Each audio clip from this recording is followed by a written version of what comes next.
we are. Hello, good to see you. This is Sean. Say hello. Hi, hi.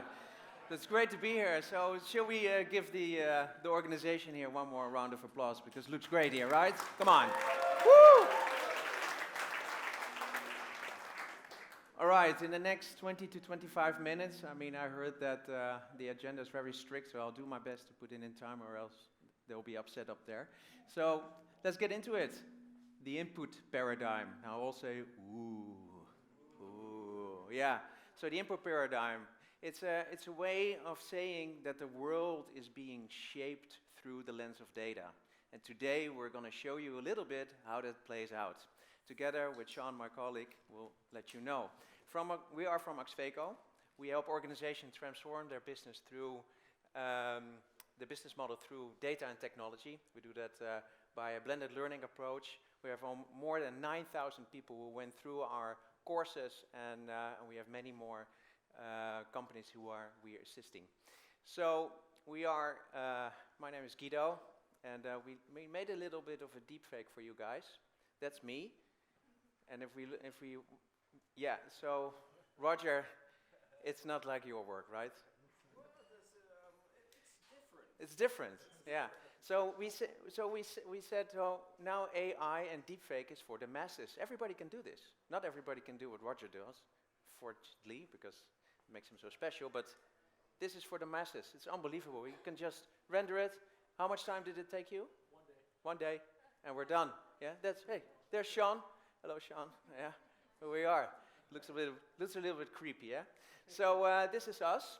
And before we kick it off, let's play a game. Okay. All right, you get a piece of paper, okay? Pass around people, you get a piece of paper. We're going to do it old school. Give it to me, and I will help. There's a bunch here. So everybody distribute as many as you want. And let's play a little game, yeah? Everybody a piece of paper, everybody a pen.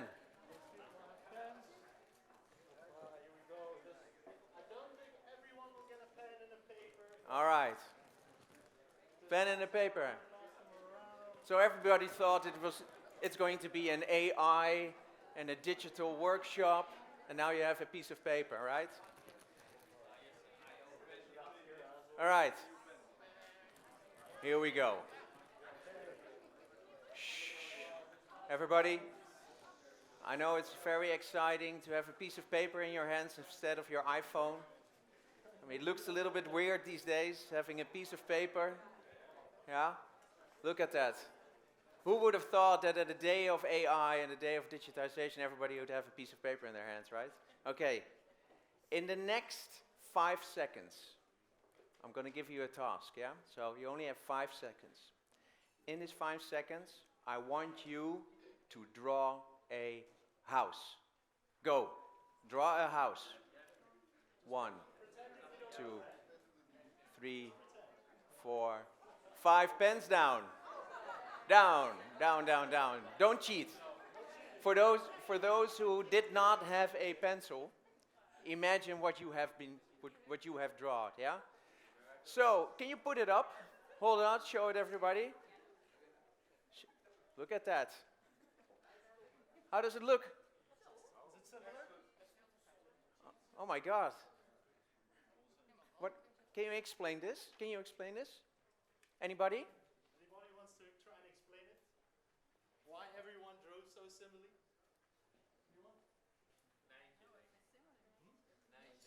Nijntje. All right, great answer. I think all the international people will know. So anybody? Anyone. Sorry? Biffy. Also, very good answer. I think also everybody knows what you're saying. Anybody here? No?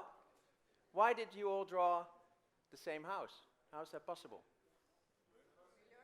We learned it at school, yeah? Yeah, I think so. Yeah? I learned it at school, what more? Yeah?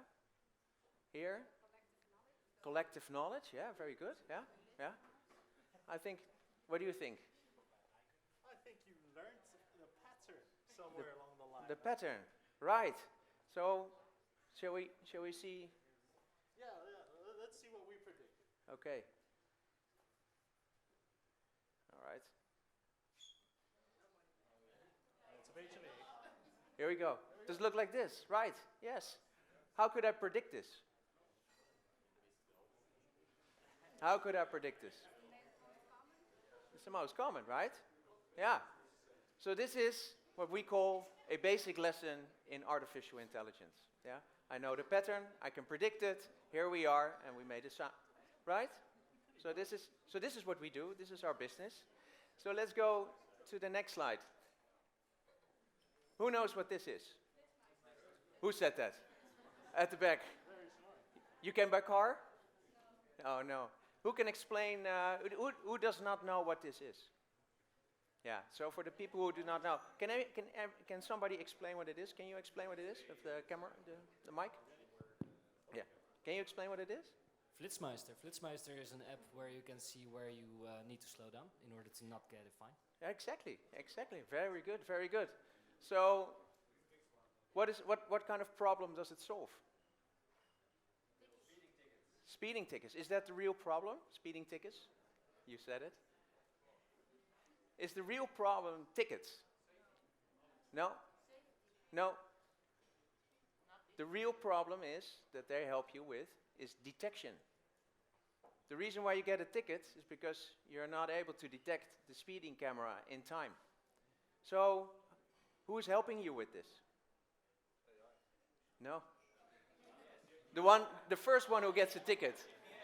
The first one who gets a ticket helps you. The first one who gets a ticket helps you with detection, because it's a platform, and it's a peer-to-peer platform, right? So, what is the business model? Ads. We're all marketeers here. Who says ads? Right, right. Who says something different? Data. Data. So, can we be a little bit more specific, right, Sean? Yeah, I think so. A little bit more. Yeah, a little bit more specific. What kind of data? Traffic data. What more? Yeah.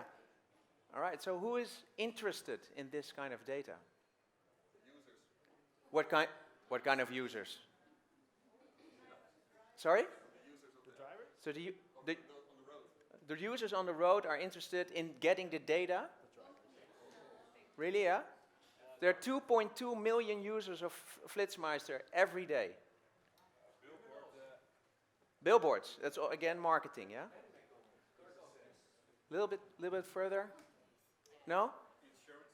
Could be, yeah. Their one biggest client who takes all their. Who said that? Yeah. A little round of applause for the overhead. Yes, that's their biggest customer. Yeah. Why? Why? Because they can. Exactly. They know where the hotspots are on the road. They know where you can ride off in real time. So, yeah, it's a business tool. So it provides you with a solution to a specific friction, because detection of a speeding camera makes sure that you won't get a fine.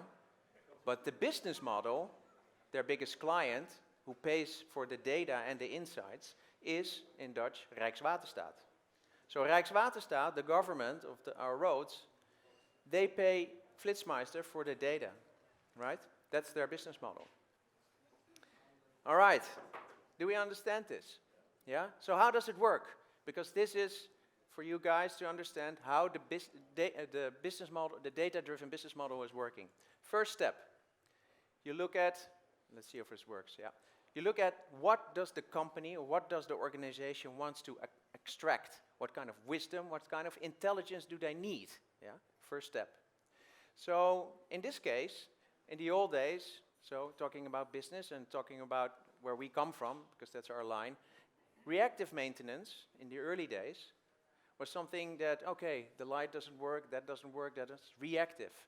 With AI, it can be prescriptive. AI tells Rijkswaterstaat what to do before they even know what to do, because 2.2 million users of Flitsmeister are telling Rijkswaterstaat all they need to know, and AI does the rest. So this is what they want. So this is what they really want, because it saves them a lot of money and also the taxpayer. So they need data collection. They need the data in order to extract it, in order to fulfill this promise of prescriptive maintenance. So the next step is, thank you. The next step is, where can we put sensors? Where can we put the sensors that really need it in order for us to get the data? Therefore, they find, and that's a weird step in the process, a market friction. Fines, ticketing, yeah, detection, yes please. So the owner of Flitsmeister, he knew this was market friction, and he knew if he would find a way to solve this market friction, he will get this answer. His starting point was data.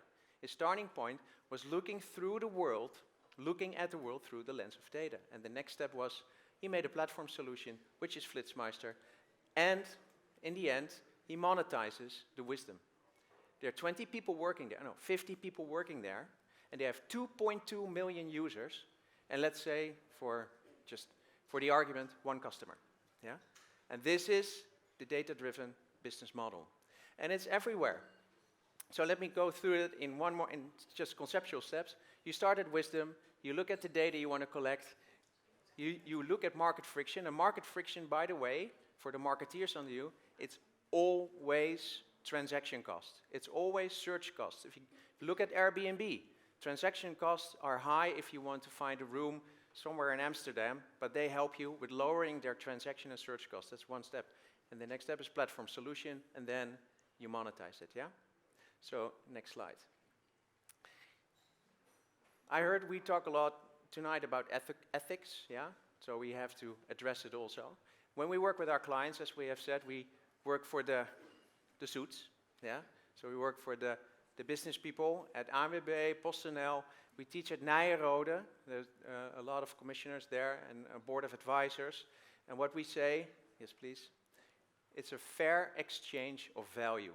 Because looking at Flitsmeister, it feels a little bit like a Trojan horse coming into your life, helping you with a problem, but actually doing something else, yeah?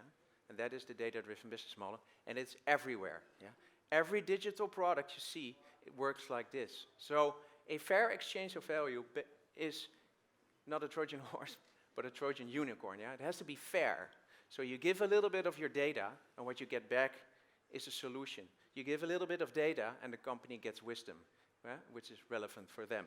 Next slide, please. So, another question, yeah?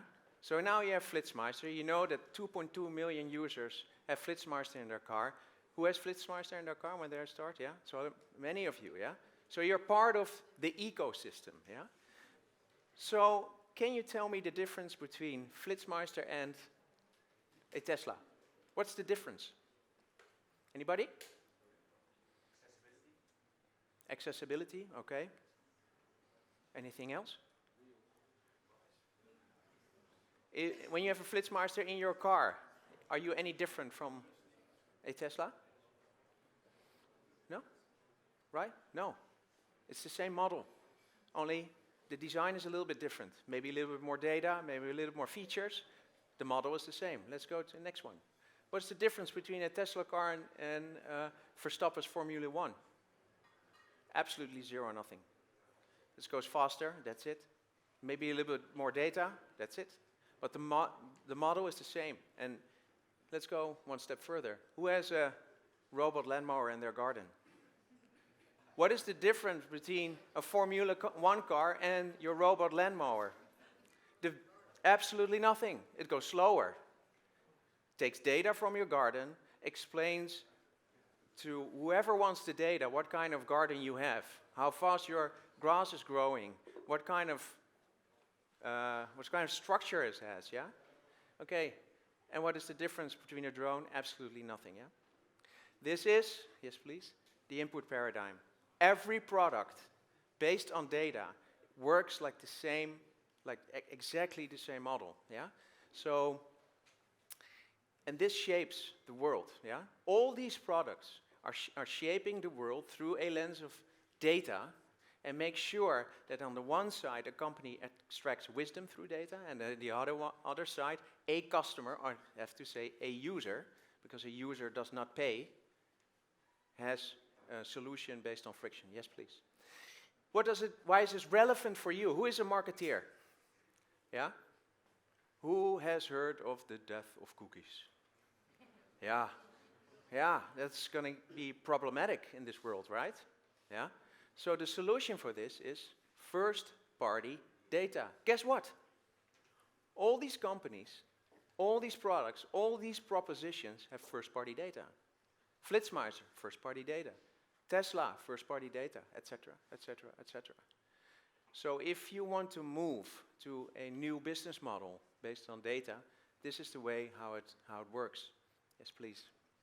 And it's all the same. Netflix does market friction. Yes, please. So Blockbuster, Videoland, they lived on late fees, huge friction, unlimited movies, and they create our own content. Yeah. So they know what you watch, when you watch, how you watch, who watches, when you scroll, when you stop. So the art of storytelling is based on your behavior. That's why they create their own content. Yes, please. With first-party data, product placement.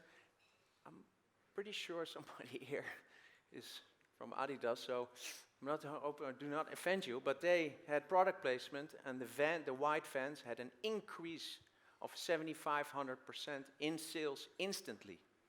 And Netflix has a lower production cost because, it's all product placement. Yes, please. Amazon, we all know. Go. Limited choice in bookstores, unlimited choice and on their website, and we know your choice because, it's artificial intelligence. They know already what you want before you know what you want. First-party data. Yes, please. So, another ethical question. Flitsmeister. They have market friction, sorry, yes? Yes, anyone. Taxpayer pay for the cameras, right? Our tax goes to the cameras. Then Flitsmeister builds an application that helps you with the detection of cameras and helps you speeding. And our government pays the company for the wisdom. So talking about ethics, yeah? Think about this. This is a really weird one, yeah? So it's a paradoxical, and it's everywhere. On the left side, can you imagine in the 80s, 90s, for those who are not that young, you are, sorry. Could have been me, yeah? So they were walking around with all that stuff, yeah? So it's now seamlessly in one app, yeah? And next slide. So the 6 steps of the data-driven business model, yeah? First of all, view the world through the lens of data. Know what kind of wisdom you want to create, so collect the data accordingly. The third is discover human friction in terms of search and transaction cost. Really note that if you want to make a difference for a user, a human, it's all based on money. If it's based on money, it's all transaction costs. Please remember that. Build a platform that solves it, like Flitsmeister is a perfect example. I mean, the transaction cost of speeding is high. And collect, analyze the data, build predictive propositions, AI, monetize the wisdom, and start back at 1. Yes, please. And be ethical, yeah? Be the Trojan unicorn and make it fair. So, last but not least, I would like to, don't be afraid of data. Yeah? There are ethical dilemmas. But that's not an argument to do nothing, yeah? In the input paradigm, it's you who creates the data, yeah? You're creating the data that creates value. So it's an invitation to build a future and to do it better by AI. So thank you very much. Yes, please. If you want to find us, here we are. Have fun, and thank you very much.